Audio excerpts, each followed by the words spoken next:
Semangat ya. Assalamualaikum warahmatullahi wabarakatuh. Alhamdulillahi rabbil alamin. Wabihi nasta'inu ala umurid dunya waddin.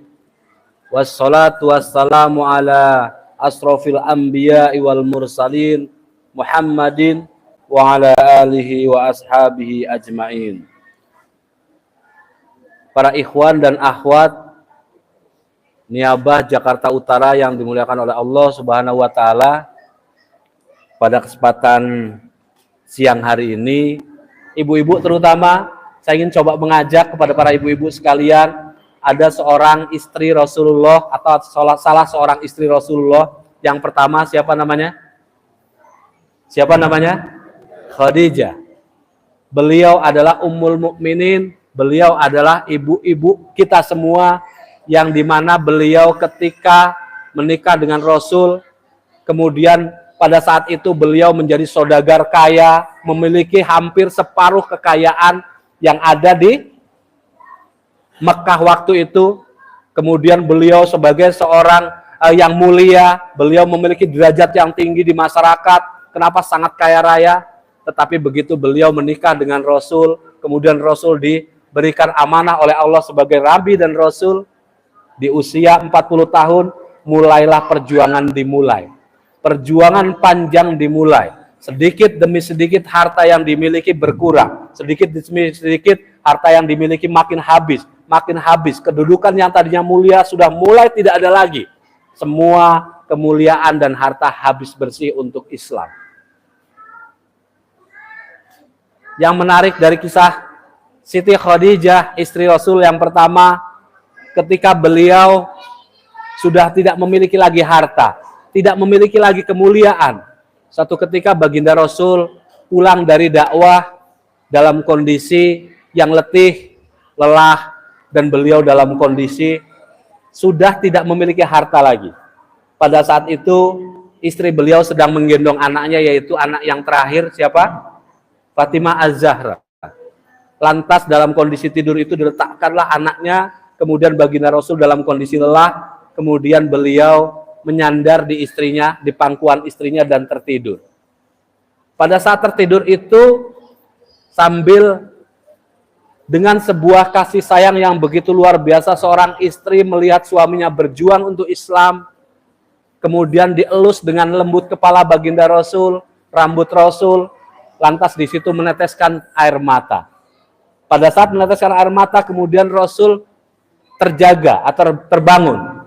Kemudian beliau bertanya kepada istrinya, "Wahai istriku tercinta, apakah engkau menyesal menikah denganku atau bersuamikan aku?" kata baginda Rasul. Lantas Siti Khadijah menjawab, "Wahai kekasihku, wahai suamiku, wahai Rasulullah, wahai Nabi Allah, bukan itu yang aku sedihkan. Tetapi yang aku sedihkan adalah dulu aku wanita terhormat. Dulu aku wanita yang memiliki banyak harta. Dulu aku wanita yang bisa mendukungmu dalam segala hal. Tetapi hari ini aku sudah tidak memiliki harta lagi. Hari ini aku sudah tidak lagi memiliki kemuliaan. Hari ini aku sudah tidak lagi memiliki derajat di masyarakat. Tetapi perjuanganmu masih panjang." Lantas beliau berucap, "Wahai Nabi Allah, wahai Nabi ya Allah, kalau seandainya engkau masih terus berdakwah untuk menyebarkan Islam dan kemudian aku telah mati nanti, apabila engkau membutuhkan biaya, maka galilah kuburku, jualah tulang belulangku untuk perjuangan dakwah." Inilah yang membuatku sedih, wahai kekasihku, wahai suamiku. Bukan aku bersedih bersuamikanmu. Pertanyaannya sederhana para ikhwan dan akhwat sekalian, kira-kira ibu-ibu terutama yang punya suami seorang mujahid. Ketika suaminya menjadi seorang mujahid, konsekuensinya adalah kekurangan harta. Konsekuensinya adalah mungkin akan kelaparan dan sebagainya. Kira-kira seperti Khadijah atau banyak nuntut kira-kira? Halo ibu-ibu, mohon dijawab. Kira-kira seperti Khadijah atau banyak menuntut kira-kira? Yang terjadi biasanya adalah dapur tidak ngebul. Betul Bapak Ibu? Anak-anak butuh sekolah, tidak punya biaya dan sebagainya. Itu yang terjadi. Tetapi tidak bagi Siti Khadijah sebagai istri terbaik Rasulullah SAW. Mendukung dalam kondisi senang, dalam kondisi sulit, bahkan sampai meninggal pun beliau tetap memikirkan untuk perjuangan Islam. Berikutnya para ikhwan sekalian, tadi sudah dijabarkan oleh dua pemateri sebelumnya. Pemateri yang muda menjelaskan tentang masalah pengorbanan Nabi Ibrahim bersama dengan keluarganya. Kemudian selanjutnya Ustadz Rifai juga sama, bahwasanya pentingnya berkurban untuk siapa? Untuk kita hari ini meneladani Nabi Ibrahim dan juga baginda Rasul. Nabi Ibrahim alaihissalam adalah seorang Nabi dan Rasul kekasih Allah yang begitu luar biasa dalam konteks pengorbanan. Ketika beliau pertama kali memperjuangkan Islam, kita lihat sejarah sebelum beliau mengorbankan Nabi Ismail. Pada saat itu beliau memiliki seorang ayah, yaitu seorang pembuat patung. Karena orang-orang zaman itu menyembah patung. Kemudian Nabi Ibrahim kecil, sebelum menjadi Nabi dan Rasul, beliau disuruh oleh ayahnya untuk menjual patung. Lantas ketika menjual patung, apa yang beliau sampaikan? Sambil berkeliling kampung, beliau membawa patung sambil diseret, bukan dipanggul. Tetapi apa yang disampaikan? Jangan membeli patung. Jangan membeli patung. Kenapa? Karena patung adalah benda mati yang tidak sanggup untuk menolong Anda. Itu yang disebarkan. Sampai pada puncaknya adalah ketika Nabi Ibrahim alaihissalam memenggal seluruh kepala patung yang ada di sebuah tempat peribadatan mereka, dan disisakan satu patung yang paling besar, dikalungkan kampaknya di leher patung tersebut. Lantas apa? Lantas seluruh masyarakat sudah tahu siapa yang melakukan itu. Tujuannya cuma satu, atau yang menjadi tersangkanya adalah Nabi Ibrahim alaihissalam pada saat itu ketika sudah usia muda. Lantas dihukumlah dia dengan cara apa? Dikumpulkan kayu bakar yang banyak oleh masyarakat, kemudian dibakarlah Nabi Ibrahim, kemudian dengan izin Allah, Nabi Ibrahim tidak mempan dibakar.